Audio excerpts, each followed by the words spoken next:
Hello.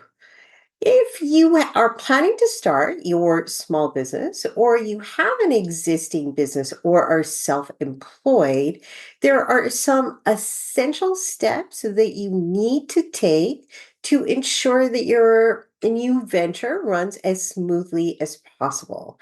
And in this video, I am going to go over 5 of those essential steps. My name is Veronica Kemp.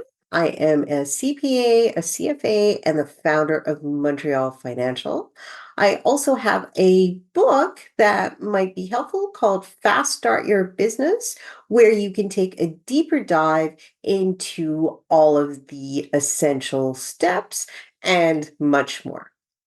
So, first of all, when you are starting your business, you have to decide on the type of structure. And in Canada, essentially, you have 3 structures that relate to a for-profit enterprise, and those are sole proprietorships, partnerships, and corporations. A sole proprietorship, which is what we are going to be focusing on in this video, is essentially a business that is an extension of an individual. This means you are, as a sole proprietorship, you do not have a separate legal entity, but you are simply an individual in business. Therefore, you do not have any limited liability, and your income taxes are reflected on your personal income tax return on a separate schedule called the T2125. Conversely, you could incorporate your business, and the difference is that you have a separate legal entity. It gives you limited liability, but the tax requirements are a little more stringent because they are for a separate entity. And it's actually everything I'm going to share with you in this video is pretty easy. Okay, so tip number 1 for sole proprietorships is you should, in most cases, register your business. And keep in mind that a business registration is separate from income tax, it's separate from sales tax. It is simply a regulatory requirement.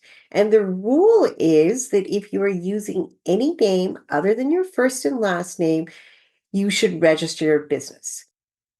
Business registration in Canada is done at the provincial level. That means you would find the provincial body that allows you to register your business as a sole proprietorship and go through the steps. Mostly you can do this online. In a couple of provinces you can't. Again, if you're using anything other than your first and last name, you are required to register. And this includes websites, it might include social media handles. Those are things to take into consideration. If you are known by anything other than your first and last name, I would register. And in fact, my advice is to register regardless, even if you're only using your first and last name, because it gives your business credibility. You get an actual number. You can demonstrate that you were an official business. And if you're ever audited, then you can prove to CRA or Revenue Quebec that you are a proper business.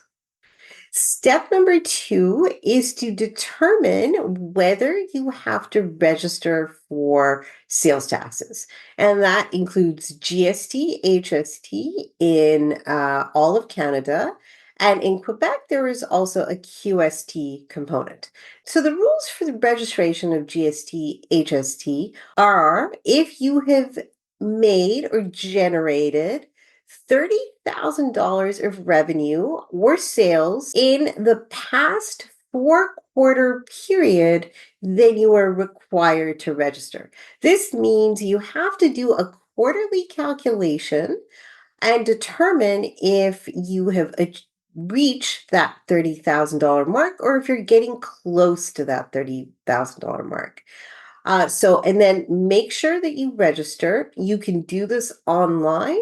If you are anywhere in Canada but Quebec, you would do this through CRA My Business account. This is laid out in my book in greater detail, but all of it is also readily available on Google. If you're in Quebec, you actually have to register for GST and QST with Revenue Quebec, and this can also be done online. This is all relatively simple to do. There's also nothing to stop you from registering for GST, HST, and QST at $1. And there's advantages to doing this, including you seem a little more professional because you were charging sales tax. If you're not charging sales tax, people will immediately know that you are generating under $30,000 in revenue. On the flip side, so you do have a competitive advantage because your prices might be lower by 15%, but this is only important if you're selling to consumers. If you are selling to other businesses that are registered for sales taxes, keep in mind that they can claim back the GST and QST and HST that they pay to other businesses as long as they're registered. And that goes the same for you. If you decide to register, and this is a very strong reason to register, is if you expect high startup expenses, because you can claim back the GST, HST, and QST that you pay on startup expenses. Okay, so step number 3 is as soon as you have started your business is to set up a separate bank account and a separate credit card. I cannot emphasize this enough. And there are many of you who don't even think about this, understandably, or this is not your area of expertise, but it is going to make your life so much easier. And if you have registered your business, you will get a business number. I do recommend setting up a business bank account because this gives you a little bit of additional functionality. You can do your taxes on your sales taxes online using something called business tax filing. This is only possible with a business account. And also, again, it goes to further establish you as a business if you're ever questioned. But at the very least, even if you don't have a business bank account, at the very least, have a separate account that you use exclusively for business.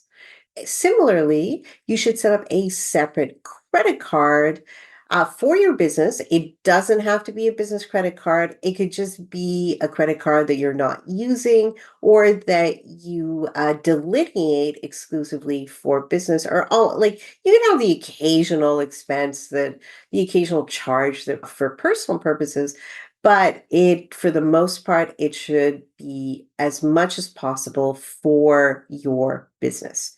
And the other advantage, the huge advantage of having separate accounts is that it's almost like a rudimentary accounting system. You could look at the balance in your accounts and see exactly how much you have in the bank, how much you owe in your credit card. You can make transfers between the two. It is self-contained. And you can export the transactions if you're using a spreadsheet or you can download them for if you were using accounting software. Which brings me to tip number 4, which is to determine and set up your accounting as soon as possible. And generally speaking, you have two options. You can either use a spreadsheet or you can use a accounting software. And it depends on your business. When you're first starting out, you may not want to incur the additional expense. Software, you can simply use Google Sheets or Excel. These are free or low cost. And what you want to track and what is essential to track are your sales, your revenues, and your expenses. And for the expenses, and so on the spreadsheet, you want to record every single sale and every single expense. Put the date, put the name of the supplier, the amount. If you are registered for sales taxes, you want to separate out the sales taxes. This is really important because you have to reflect this on your sales tax return when it comes time to do that. And so a spreadsheet is fine, especially if you don't have a lot of transactions. If you're a service-based business or a freelancer, this works very well for many of you. However, if you do have a lot of transactions, or if it's important for you to analyze your business, it's important for you to be able to look up history, or if you have inventory that you want to track, then going for accounting software can be very, very beneficial. There is so much that you can do with accounting software, and it can be a huge time saver.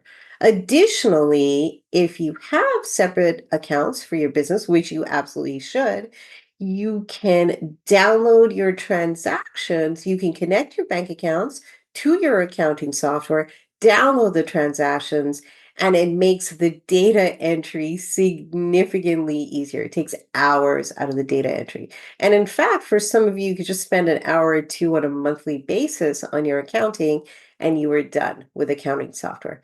So if your time is valuable, if you don't have a lot of time, paying the $50 or so per month for something like QuickBooks Online. There's another accounting software called Zero. Some of you use Wave. And there's also FreshBooks. There's a bunch of different accounting software out there. My preference is QuickBooks Online only because I've been using it for a really long time, and it's a robust, comprehensive accounting software with a huge ecosystem of apps. So depending on your business, you can connect all kinds of apps to it. And finally, tip number 5 relates to income taxes. So it's very important to note that income taxes are completely separate from sales taxes. You collect sales taxes from your customers, and then at the end of every quarter, at the end of every year, you remit them to Revenue Canada, or if you're in Quebec, you remit them to Revenue Quebec. But income taxes, on the other hand, are taxes that you pay on the profits that you earn in your sole proprietorship. So the formula is very simple. It's basically you take your total sales less your expenses, and that results in your profit. And then the income taxes that you pay will be based on your average and marginal tax rates. I do have a video on marginal tax rates that you can take a look at, but essentially, you will have to pay taxes on your profit. And so, therefore, you want to make sure that you are prepared and that when you do have profits, you take a percentage of that and put it aside. You could set up a separate savings account. That's a great way to sort of be disciplined and make sure you don't spend that or be caught off guard at the end of the year with a significant tax bill. You could put aside 25 to 45% of whatever your profits are. And to get a better sense of what your tax amount might be, I always recommend the Wealth Simple Tax Calculator. It's a great tax calculator. I use it all the time. You would plug in your self-employment income along with any other sources of income to get a sense of how much tax you will owe at the end of the year, and then you would want to put that aside.